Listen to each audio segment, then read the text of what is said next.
आज के इस वीडियो में हम स्मार्ट मनी कॉन्सेप्ट के अंतर्गत कंप्लीट वैलिड ऑर्डर ब्लॉक्स को कैसे मार्क करना है इसे जानने वाले हैं। ये फिन निफ्टी का 27 अगस्त का 5 मिनट टाइम फ्रेम का चार्ट है, जहां मार्केट ओपन होने के बाद नीचे से सपोर्ट लेकर रिवर्स करते हुए ऊपर निकलकर अपने पिछले हाई को ब्रेक करती है, लेकिन एक बार फिर से बहुत तेजी से बिग बेरिश रेड कैंडल्स बनाकर नीचे जाती है, मगर अपने पिछले लो को ब्रेक करने के बजाय फिर से ऊपर निकलते हुए अपने पुराने स्विंग हाई को ब्रेक करके ऊपर निकलती है।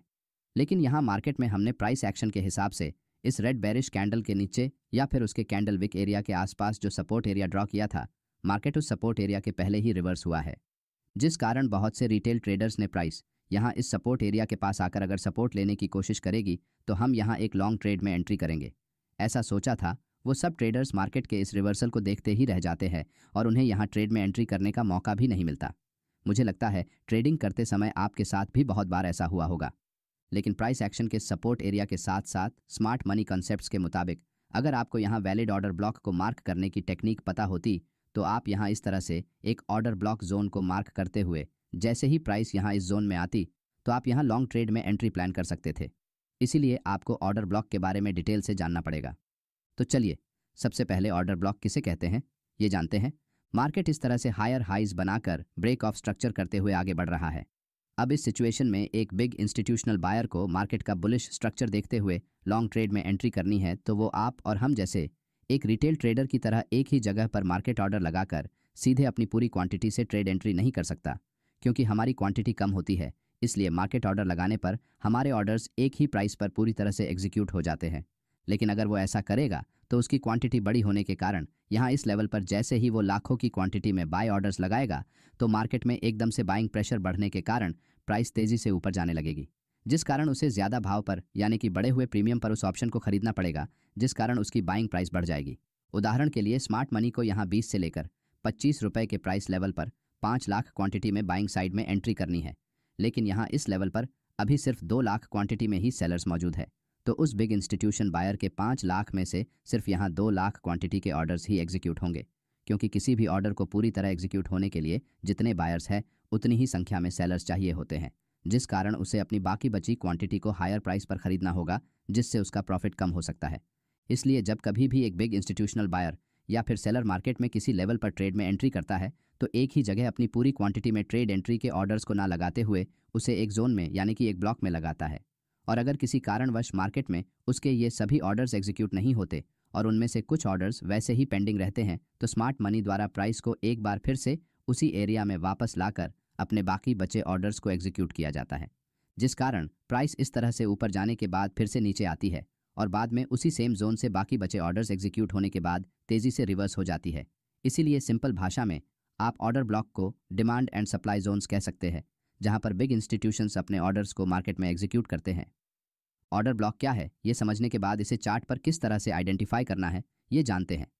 ज़्यादातर रिटेल ट्रेडर्स मार्केट में जब एक स्ट्रॉन्ग अप ट्रेंड चल रहा होता है उस समय प्राइस जब इस तरह से एक स्ट्रॉन्ग अपसाइड बुलिश मूव जिस ग्रीन कैंडल से स्टार्ट करती है उस स्टार्टिंग पॉइंट में सबसे आखिरी वाली जो बेरिश रेड कैंडल होती है उसे एक ऑर्डर ब्लॉक कैंडल कहते हैं। और उसी तरह जब भी मार्केट में एक स्ट्रॉन्ग बेरिश ट्रेंड चल रहा होता है उस समय मार्केट में जहां से प्राइस तेजी से नीचे गिरती है उस रेड बेरिश कैंडल से पहली ग्रीन बुलिश कैंडल को ऑर्डर ब्लॉक कैंडल कहते हैं। ऑर्डर ब्लॉक को पहचानने का ये सबसे गलत तरीका है, क्योंकि हमने यहाँ कौन सा ऑर्डर ब्लॉक वैलिड है और कौन सा इनवैलिड है इसके बारे में जो कुछ टेक्निक या फिर नियम है उन्हें बिना समझे ही ऑर्डर ब्लॉक को मार्क किया है। अब इस तरह से अगर आप ऑर्डर ब्लॉक को मार्क करेंगे तो मोस्ट ऑफ द टाइम आप गलत साबित हो सकते हैं, जिससे आपका लॉस भी हो सकता है। इसलिए आपको एक वैलिड ऑर्डर ब्लॉक को पहचानने के लिए कुछ रूल्स को समझना जरूरी है। चलिए इन रूल्स को स्टेप बाय स्टेप समझते हैं। Rule number 1, last candle liquidity SVEEP. यहाँ इस बेरिश प्राइस एक्शन में मार्केट ने इस लास्ट बेरिश कैंडल के बाद एक स्ट्रॉन्ग अप मूव किया है, साथ ही इस रेड कैंडल ने अपनी पिछली वाली कैंडल के लो को नीचे ब्रेक किया है, जिस कारण यहाँ इस कैंडल के नीचे की लिक्विडिटी स्वीप हुई है। इसलिए ये कैंडल एक वैलिड ऑर्डर ब्लॉक कैंडल है। लेकिन इस राइट साइड के उदाहरण में इस लास्ट बेरिश कैंडल ने अपनी प्रीवियस कैंडल के लो को नीचे ब्रेक नहीं किया है, इसलिए इसे हम एक इनवैलिड ऑर्डर ब्लॉक कैंडल कहेंगे। उसी तरह बुलिश मार्केट स्ट्रक्चर में इस लास्ट बुलिश कैंडल के बाद प्राइस तेजी से नीचे गई है और इस बुलिश कैंडल ने अपनी लास्ट कैंडल के हाई को भी ब्रेक करके यहाँ इस कैंडल के ऊपर की लिक्विडिटी को स्वीप किया है, इसलिए आप इसे एक वैलिड ऑर्डर ब्लॉक मान सकते हैं। लेकिन इस राइट साइड के उदाहरण में इस लास्ट बुलिश कैंडल ने अपनी प्रीवियस कैंडल के हाई को ऊपर ब्रेक नहीं किया है, इसलिए इसे हम एक इनवैलिड ऑर्डर ब्लॉक कैंडल कहेंगे। Rule number 2, inefficiency and imbalance. यहाँ लास्ट बेरिश कैंडल ने अपनी प्रीवियस कैंडल के लो को ब्रेक करने के बाद प्राइस तेजी से ऊपर गई है, लेकिन इस लास्ट बेरिश कैंडल के बाद जब चार्ट पर ये जो लगातार बुलिश कैंडल्स बनी है, उनमें से अगर इन 3 कैंडल्स को गौर से देखेंगे तो यहाँ इस फर्स्ट बेरिश कैंडल और इस थर्ड बुलिश कैंडल के बीच आपको कुछ अंतर दिखेगा। इसी को हम प्राइस इम्बैलेंस या फिर प्राइस इनएफिशिएंसी कहते हैं। यहाँ पर अगर हम लास्ट बेरिश कैंडल का विक हाई और इस थर्ड बुलिश कैंडल के विक लो के बीच में एक बॉक्स बनाएंगे तो हमें यहाँ इन दोनों कैंडल्स के बीच में क्लियर गैप दिखाई देता है। आप इसे फेयर वैल्यू गैप या फिर FVG कह सकते हैं। अगर किसी ऑर्डर ब्लॉक कैंडल के बाद इस तरह से 2 कैंडल्स के दौरान इम्बैलेंस क्रिएट होता है तो आप इसे एक वैलिड ऑर्डर ब्लॉक कह सकते हैं। लेकिन बहुत बार प्राइस एक्शन में चार्ट पर थर्ड कैंडल की लोअर विक इस तरह से नीचे आते हुए अपने ऑर्डर ब्लॉक कैंडल एरिया में टैप करके ऊपर निकलती है तो ये एक इनवैलिड ऑर्डर ब्लॉक बन जाता है, क्योंकि यहाँ चार्ट पर कोई भी असंतुलन क्षेत्र बचा हुआ नहीं है, जिस कारण प्राइस दोबारा से इस एरिया में वापस आकर फिर से ऊपर निकलने की संभावना कम है, क्योंकि इस ऑर्डर ब्लॉक एरिया में जो भी पेंडिंग ऑर्डर्स एग्जीक्यूट होने के लिए बाकी थे वो इस कैंडल की लोअर विक के कारण पूरी तरह से फिल हो चुके हैं। इसलिए ये एक इनवैलिड ऑर्डर ब्लॉक है। Rule number 3, unmitigated order block. कोई भी वैलिड ऑर्डर ब्लॉक तब तक वैलिड रहता है जबकि वो अनमिटिगेटेड हो, यानी कि उसका सिर्फ एक बार ही इस्तेमाल किया होना चाहिए। यहाँ पर इस रेड कैंडल ने पिछली कैंडल की लिक्विडिटी को स्वीप किया है, साथ ही यहाँ 2 कैंडल्स के बीच में इम्बैलेंस भी मौजूद है। इसका मतलब यहाँ पर भविष्य में प्राइस के इस जोन के पास आकर रिवर्स होने के चांसेस अभी भी मौजूद है। लेकिन जब चार्ट पर तीसरी कैंडल की लोअर विक इस ऑर्डर ब्लॉक जोन को जैसे ही टच करती है तो ये ऑर्डर ब्लॉक मिटिगेट हो जाता है और कोई भी ऑर्डर ब्लॉक सिर्फ एक ही बार इस्तेमाल किया जा सकता है। लेकिन यहाँ कैंडल की लोअर विक के कारण ये ऑर्डर ब्लॉक मिटिगेट होने से यहाँ कोई भी ऑर्डर पेंडिंग नहीं है, इसीलिए ये एक इनवैलिड ऑर्डर ब्लॉक बन जाता है। Rule number 4, valid break of structure on chart. यहाँ प्राइस हायर हाइज बनाकर ब्रेक ऑफ स्ट्रक्चर करते हुए आगे बढ़ रही है। साथ ही चार्ट पर इस लास्ट स्विंग लो के पास से प्राइस ने तेजी से ऊपर बढ़ते हुए अपने पुराने स्विंग हाई को ब्रेक किया है। इसका मतलब ये एक वैलिड ब्रेक ऑफ स्ट्रक्चर है। नीचे आते हुए इस लास्ट बेरिश कैंडल ने अपनी पिछली कैंडल के लो को ब्रेक करके इसके नीचे की लिक्विडिटी को स्वीप किया है, जिससे हमारा वैलिड ऑन ऑर्डर ब्लॉक का पहला क्राइटेरिया पूरा हुआ है। यहाँ इन 2 कैंडल्स के दौरान प्राइस ने इम्बैलेंस गैप बनाया है और तीसरी कैंडल्स की लोअर विक ने हमारे ऑर्डर ब्लॉक एरिया को अभी तक टच नहीं किया है। इसका मतलब ये अभी मिटिगेट नहीं हुआ है, जिससे हमारे वैलिड ऑर्डर ब्लॉक के लगभग तीनों क्राइटेरिया यहाँ पर पूरे हुए हैं। लेकिन अभी तक प्राइस ने अपने पुराने हाई के पास इंड्यूसमेंट क्रिएट नहीं किया है। जब भी प्राइस किसी स्ट्रक्चर के पास आकर रिटेल ट्रेडर्स को अपने जाल में फंसाने के लिए इस तरह से फेक मूव बनाकर किसी रेजिस्टेंस या फिर सपोर्ट जैसे इंपॉर्टेंट लेवल्स का ब्रेक हुआ है ऐसा दिखाता है, और जैसे ही रिटेल ट्रेडर्स इस लालच में आकर इंड्यूसमेंट की दिशा में ट्रेड एंट्री करते हैं तो मार्केट तुरंत रिवर्स हो जाता है। इसी बात को इंड्यूसमेंट कहा जाता है। ये स्मार्ट मनी कॉन्सेप्ट्स का सबसे इंपॉर्टेंट पॉइंट है, जिसके बारे में हम आगे आने वाली वीडियोज़ में जानने वाले हैं। अभी के लिए आप इंड्यूसमेंट को फेक ब्रेकआउट भी कह सकते हैं।